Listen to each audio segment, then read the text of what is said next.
iPhone keyboard language keeps changing automatically. If you try to type anything on your iPhone and iPhone languages keeps changing automatically, then here are the fixes. As you can see, automatic change of your iPhone keyboard languages. And we will fix this issue in iPhone of any series. And to fix this issue, you can see many languages added on your keyboard, iPhone keyboard. So first, to solve this issue, tap on settings. Here, tap on general and choose keyboard.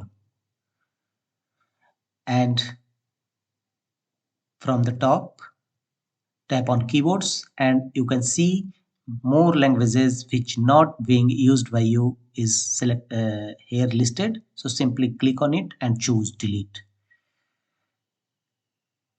Now try to type anything on your iPhone using iPhone keyboard and no other language which you have earlier faced is so here.